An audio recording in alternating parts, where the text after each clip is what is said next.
Hello students, তোমাদের সকলকে স্বাগত জানাই ক্ল্যারিটি ক্লাসেস কমার্সের আরেকটি নতুন ভিডিওতে। তো আজকে ভিডিওতে আমাদের কি টপিক হতে চলেছে সেটা তোমরা সকলে থাম্বনেল দেখেই এসেছো। তো আমাদের টপিকে পৌঁছানোর আগে আমি এখানে একটা মডেল কোশ্চেন সেট নিয়েছি অ্যাকাউন্টেন্সি 40 নম্বরের। তো এইটা আমরা একটুখানি ডিটেলে দেখবো, তারপর আমরা বুঝতে পারবো আমাদের আজকের টপিকের ইম্পর্টেন্সটা। তো তোমরা ভিডিওটা শেষ অবধি মন দিয়ে দেখবে। তো চলো আজকের ভিডিওটাকে স্টার্ট করা যাক। তো দেখো, এখানে আমি একটা কোশ্চেন সেট নিয়ে নিয়েছি অ্যাকাউন্টেন্সির। এখানে প্রথম যে পার্টটা আছে সেখানে আমাদের 2 নম্বরে 4টে কোশ্চেন করতে হচ্ছে এবং 8 নাম্বার আছে। এবার দেখো, প্রথম কোশ্চেনটা আমাদের কি আছে, খতিয়ান কাকে বলে, নিজস্ব খতিয়ান কি, থিওরি। তারপরটা আছে উৎপাদনী হিসাব, ম্যানুফ্যাকচারিং অ্যাকাউন্ট কাকে বলে, বৈশিষ্ট্য। তারপরে 3-এর এ পার্টে আছে প্রাপ্তি প্রদান হিসাব কি, এবং বি পার্টে একটা অঙ্ক আছে, সিম্পল একটা অঙ্ক আছে, কিন্তু তার সাথেও দেখো একটা থিওরি অর আছে। হয়ে গেল। তারপর আমাদের 4 নম্বরে অঙ্ক আছে এবং তার সাথে কি আছে দেখো, একটা থিওরি অর আছে। তার মানে 8 নম্বরে এখানে দেখতে পাচ্ছ কতগুলো থিওরি পেলাম। ঠিক আছে, তারপর এবার পার্ট 2 তে যাওয়া যাক। তো পার্ট 2 তে এখানে একটা ট্রায়াল ব্যালেন্স আছে এবং ট্রায়াল ব্যালেন্সের সাথে একটা থিওরি আছে। তারপর এখানে আরেকটা ডেপ্রিসিয়েশনের অঙ্ক আছে এবং সেখানেও একটা থিওরি আছে এবং খুব সিম্পল একটা অঙ্ক দিয়েছে। ওকে। তারপর এইদিকে দেখো, এখানে ইনকাম এন্ড এক্সপেন্ডিচার অ্যাকাউন্টের হলো ব্যাপার আছে, সেখান থেকেও আমরা থিওরি পেয়ে যাচ্ছি। তারপর এখানে আমাদের 5 নম্বরে যেই পার্টটা আছে, এখানে একটা ক্যাশবুক বানাতে বলেছে, ক্যাশবুকেও আমরা একটা থিওরি পাচ্ছি অরে।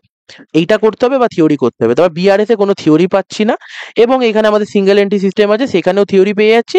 এবং ফাইনাল অ্যাকাউন্ট যেটা আমাদের আছে সেটা আমাদের কি কম্পালসারি করতে হবে। ওকে। তো এইটা দেখে আমরা কি বোঝাতে চাইছি, আমরা বোঝাতে চাইছি না যে তোমাদের কি খালি থিওরি করে যেতে বা অঙ্ক করবে। অঙ্ক করবে ম্যাক্সিমাম 99% তোমরা অঙ্কই করবে, ঠিক আছে। কিন্তু ঘটনা হচ্ছে যাদের একটুখানি কনসেপ্টে কোনো প্রবলেম আছে বা পরীক্ষার খাতায় অঙ্কটা অতটা কনফিডেন্স তোমরা পাওনি, ভালো করে প্রস্তুতি নিতে পারোনি, এবং যাদের অনেক সময় অঙ্কও ভালো আছে কিন্তু এক একটা অঙ্ক এমন টাফ এসে গেছে সেখানে তোমাদের প্রবলেম হয়ে যাবে, অঙ্কটা করতে সময় চলে যাবে বা মিলবে না, তখন তোমরা কি থিওরিটাকে ব্যবহার করতে পারো। তো সেখানেও তোমরা নাম্বার পাবে। আর এইটা বলছি না যে এইখানে যেই প্যাটার্নে আমাদের থিওরি গুলো দিয়েছে সেই প্যাটার্নেই থাকবে, ওপর নিচ হতে পারে, কিন্তু তোমরা থিওরি দিয়েও অনেকটা নাম্বার পেতে পারবে অঙ্কের অল্টারনেটিভে। বোঝা না গেল? তার জন্যই আজকে আমি কি নিয়ে চলে এসেছি তোমাদের জন্য, অ্যাকাউন্টেন্সির ক্লাস 11 সেম 2 এর থিওরি সাজেশন নিয়ে চলে এসেছি। এই সাজেশনটা খুবই ইম্পর্টেন্ট একটা সাজেশন হতে যাচ্ছে। এখানে তোমরা ক্লাস 11 সেম 2 এর অ্যাকাউন্টেন্সি যতগুলো চ্যাপ্টার আছে প্রত্যেক কটা চ্যাপ্টারের থিওরি সাজেশন তোমরা পেয়ে যাবে। ইম্পর্টেন্ট যেই কোশ্চেন গুলো আছে সেগুলো তোমরা করতে পারবে, এবং ইংলিশ বাংলা দু ভার্সনেই আছে, এটা তোমরা কনসিডারেশনে নিতে পারো। ঠিক, যে সাজেশনটা আমি ফার্স্ট সেমে দিয়েছিলাম অ্যাকাউন্টেন্সি, ওইটাই আমার চ্যানেলে সব থেকে হাইয়েস্ট ভিউ পাওয়া ভিডিও, এবং সেটাই তোমরা অনেকেই ভালোবাসা দিয়েছিলে এবং অনেকে কমেন্ট করেছিলে যে অনেকটাই কমন এসেছে তোমাদের কাছে। তো আমি সেকেন্ড সেমেও তোমাদের জন্য নিয়ে চলে এসেছিলাম। এবং তাছাড়া আমাদের তো অ্যাকাউন্টেন্সি টপিক চলছে, সেগুলো তোমরা চেক করতে পারো, কস্টিং এর টপিকও চলছে, ওইগুলো ডিসক্রিপশন বক্সে পেয়ে যাবে। ওকে।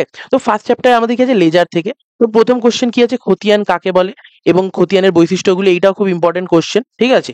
এবং খতিয়ান কি হিসাবের পাকা বই বলা হয় কেন, খতিয়ানের সুবিধা বা প্রয়োজনীয়তাগুলি লেখো। ঠিক আছে, এইটাকে কেন বলা হয় তাকে পার্মানেন্ট বুকস অফ অ্যাকাউন্ট। এখানে সব কটা কোশ্চেনই ইম্পর্টেন্ট, এবং এখানে কি আমি এমন ভাবে কোশ্চেন গুলো নিয়েছি যাতে একটা কোশ্চেন পড়লে তোমাদের 2 নম্বর 3 নম্বর তোমরা সবকিছু অ্যাটেন্ড করতে পারো। বা ব্যালেন্স কি, মানে জের কি, জের টানা বলতে কি বোঝো, ব্যালেন্সিং এর সুবিধা কি, ঠিক আছে। এবং জাবেদা খতিয়ানের মূল পার্থক্যগুলো, জার্নাল এবং লেজারের ডিফারেন্স, এইটাও ইম্পর্টেন্ট আছে আমাদের ক্ষেত্রে। খতিয়ানের শ্রেণী বিভাগ করো এবং প্রত্যেকটি বিভাগের বর্ণনা দাও। এখানে আমাদের হলো পার্সোনাল যে অ্যাকাউন্ট আছে, নমিনাল অ্যাকাউন্ট, এই সমস্ত কিছু ওর মধ্যে চলে আসবে, ডেটার্স অ্যাকাউন্ট ইত্যাদি।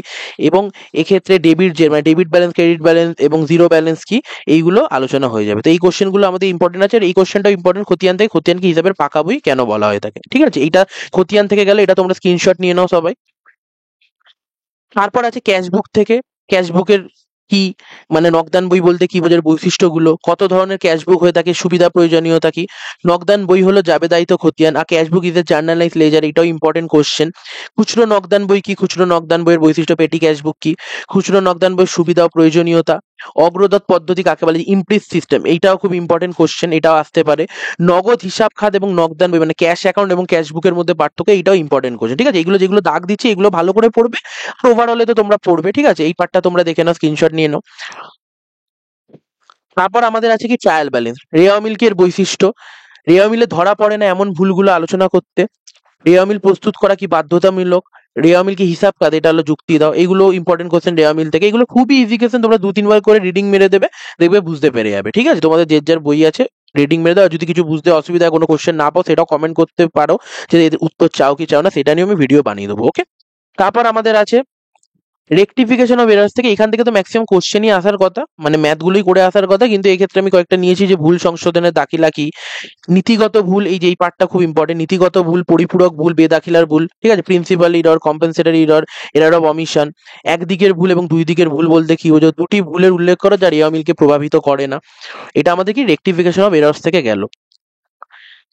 বিআরএস থেকে আমি বললাম যে অর তো পাবে না, যদি কোনো টাইমে অর দিয়ে থাকে স্কুল টু স্কুল এটা ভ্যারি করছে, এবং তো স্ট্যান্ডার্ড তো কোনো রকম নেই যে থিওরি অর থাকবে। আগে থাকতো প্রত্যেক কটা অঙ্কের সাথে থিওরি অর থাকতো, কিন্তু এক্ষেত্রে পাওয়া না যেতে পারে। তবুও আমি দুটো কোশ্চেন দিয়েছি যে ব্যাংক সমন্বয় বিবরণী কি এর বৈশিষ্ট্য এবং নগদান বই ও পাস বইয়ের মধ্যে পার্থক্য, ক্যাশবুক এবং পাসবুকের মধ্যে পার্থক্য, এই দুটো ইম্পর্টেন্ট। তার মধ্যে এই যে ব্যাংক সমন্বয় বিবরণী কি এর বৈশিষ্ট্য, এইটা মধ্যে একটা কোশ্চেন আছে, এটাকে কেন প্রস্তুত করা, এটাও এই কোশ্চেন থেকে হয়ে যাবে। তারপর আমাদের ডেপ্রিসিয়েশনের ক্ষেত্রে যদি ডেপ্রিসিয়েশন অঙ্কে প্রবলেম হয় সেক্ষেত্রে তোমরা থিওরি পেয়ে যাবে।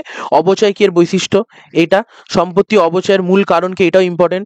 এইটাও ইম্পর্টেন্ট কোশ্চেন যে স্ট্রেট লাইন মেথড এবং ডিমিনিশিং ব্যালেন্স মেথডের মধ্যে পার্থক্য কি, এবং অবচয় কি তহবিলের উৎস। তো এই কোশ্চেনগুলো আমাদের অবচয় থেকে বা ডেপ্রিসিয়েশন থেকে আসবে, ঠিক আছে। তারপর কি আছে আমাদের চ্যাপ্টার 7 ফাইন্যান্সিয়াল স্টেটমেন্ট থেকে আছে, কিন্তু এখান থেকে তো দেখলাম আমাদের কোনো থিওরি অন নেই, কিন্তু তবুও আমরা এখান থেকে করবো কেন, যেটা ফার্স্ট পার্টটা ওর মধ্যে অনেকগুলো ছিল, ম্যানুফ্যাকচারিং অ্যাকাউন্ট কাকে বলে, ঠিক আছে, প্রাইম কস্ট কি, উৎপাদপত্র মানে ব্যালেন্স শিট কাকে বলে, এই সমস্ত কিছু জিনিসপত্র আসবে। তার জন্য এখান থেকেও আমাদের ফার্স্ট পার্টের জন্য কোশ্চেনগুলো রেডি করে যেতে হবে, যারা অঙ্ক করবে তাদের জন্য এই কোশ্চেনটা ইম্পর্টেন্ট, ঠিক আছে। তো এখানে ফাইনাল অ্যাকাউন্ট কি এটা প্রস্তুত কেন করায়, দুটো বৈশিষ্ট্য, এটা ইম্পর্টেন্ট কোশ্চেন, ঠিক আছে। তারপর উৎপাদন ব্যয় হিসাব কি এটা কারা প্রস্তুত করে, ঠিক আছে, এটা হলো কস্ট অফ প্রোডাকশন অ্যাকাউন্ট না হয় এটা কি হবে আমাদের ম্যানুফ্যাকচারিং অ্যাকাউন্ট হবে, ঠিক আছে, ম্যানুফ্যাকচারিং অ্যাকাউন্ট, এটা হলো কারা প্রস্তুত করে, এইটাও ইম্পর্টেন্ট কোশ্চেন। মোট মুনাফা মানে নেট প্রফিট এবং গ্রস প্রফিটের মধ্যে পার্থক্য কি, ব্যালেন্স শিট কি একটা অ্যাকাউন্টের ক্যাটাগরির মধ্যে পড়ে, স্থায়ী সম্পত্তি এবং অস্থায়ী সম্পত্তি কি, এবং অস্পর্শনীয় সম্পত্তি অলক সম্পত্তি দুটি উদাহরণ দাও, এবং ক্রয় বিক্রয় হিসাব এবং লাভ লোকসান হিসাবের মধ্যে আমাদের পার্থক্য বোঝাতে বলছে, ঠিক আছে। তাই এই পার্টগুলো তোমরা ভালো করে দেখবে ফাইন্যান্সিয়াল স্টেটমেন্ট থেকে। তারপর আমাদের আছে কি এনপিও থেকে আছে, এনপিওর কোশ্চেনও খুব ইজি হয়ে থাকে। তোমরা যদি থিওরি করতে চাও এখান থেকে করতে পারো, যে অমুনাফা সন্ধানী প্রতিষ্ঠান কাকে বলে, এর উদ্দেশ্য, মানে সারপ্লাস ডেফিসিট মানে কি, এবং এখানে মুনাফা জাতীয় ব্যয় এবং মূলধন জাতীয় ব্যয় বলতে কি বোঝো, প্রাপ্তি প্রদান হিসাব ও আয় ব্যয় হিসাব কি, মূলধন তহবিল মানে ক্যাপিটাল ফান্ড কাকে বলে, প্রারম্ভিক মূলধন দিয়ে কিভাবে অন্তিম মূলধন নির্ধারণ করা হয়, প্রাপ্তি প্রদান হিসাব ও আয় ব্যয় হিসাবের মধ্যে পার্থক্য, এটাও খুব ইম্পর্টেন্ট, প্রাপ্তি প্রদান হিসাব এবং নগদান বইয়ের মধ্যে পার্থক্য, এটাও আসতে পারে, ঠিক আছে। এইগুলো আমাদের কি গেল নন প্রফিট সিকিং অর্গানাইজেশন থেকে। তারপর আমাদের কি আছে লাস্ট চ্যাপ্টার, যেটা আমাদের আছে অ্যাকাউন্টস ফ্রম ইনকমপ্লিট রেকর্ডস। এখানে আমাদের আছে একতরফা দাখিলা পদ্ধতির বৈশিষ্ট্যগুলি, এর সুবিধা অসুবিধাগুলো, এবং এই তিনটে ইম্পর্টেন্ট, যে একতরফা দাখিলা পদ্ধতি হলো অসম্পূর্ণ, অবৈজ্ঞানিক ও অপদ্ধতিগত, এর বিবরণটি ব্যাখ্যা করে। Explain the statement the single entry system is incomplete, unscientific and unmethodical, এটাকে ব্যাখ্যা করতে হবে। তাছাড়া মিডিল আছে দ্বিতরফা দাখিলা পদ্ধতি, একতরফা দাখিলা পদ্ধতির পার্থক্য, এটাও খুব ইম্পর্টেন্ট, এবং উৎপাদপত্র এবং আর্থিক অবস্থার বিবরণীর মধ্যে পার্থক্য, ঠিক আছে। তাহলে এই কোশ্চেনগুলো তোমরা অ্যাকাউন্টসের থিওরি পার্ট থেকে রেডি করতে পারো, এতে তোমাদের যদি অঙ্কতেও কোনো প্রবলেম হয় তোমরা অনায়াসে বেরিয়ে যেতে পারো এই কোশ্চেনগুলো করে। কিন্তু আমি সবসময় বলবো, প্রথমেও বললাম যে অঙ্কটা করবে, ম্যাথটা করা বেশি ইম্পর্টেন্ট। তোমরা অ্যাকাউন্ট শিখছো, ম্যাথটা করার জন্য আমি তোমাদেরকে এনকারেজ করছি, কিন্তু যাদের প্রবলেম আছে এবং যাদের হলো অসুবিধা আছে তারা করতে পারবে না, তাদের জন্য আমি বলছি। কিন্তু ম্যাথ তোমরা 99.99% মানে কি 100%ও তোমরা ম্যাথই করবে, কেন অ্যাকাউন্টেন্সি করছো, অ্যাকাউন্টেন্সির অঙ্ক যদি না করতে পারো তোমাদের কমার্স নেওয়া বৃথা হয়ে যাবে, ঠিক আছে। তো এইগুলো আমি বলে দিলাম। এর যদি তোমরা অ্যান্সার চাও সেগুলো তোমরা আমাকে কমেন্ট করতে পারো, আমি এর অ্যান্সারও নিয়ে আসবো, ঠিক আছে। তো এই কোশ্চেনগুলো তোমরা সবাই ফলো করো, তোমরা সকলেই থিওরিগুলো কমন পেয়ে যেতে পারো আশা করি, ঠিক। তো আজকে ভিডিওটা যদি ভালো লেগে থাকে ভিডিওটাকে লাইক করো, চ্যানেলটাকে সাবস্ক্রাইব করো, এবং আমাদের অ্যাকাউন্টসের প্লে লিস্ট এবং কস্ট ট্যাক্সের প্লে লিস্টও চেক করতে পারো, এবং আর কোন কোন সাবজেক্টের সাজেশন তোমাদের লাগবে সেগুলো আমাকে কমেন্ট করে জানো। তোমরা কমেন্ট করালে, এঙ্গেজমেন্ট দেখালে, তাহলেই আমি ভিডিও আনবো। তো চলো দেখা হচ্ছে নেক্সট ভিডিওতে, বাই।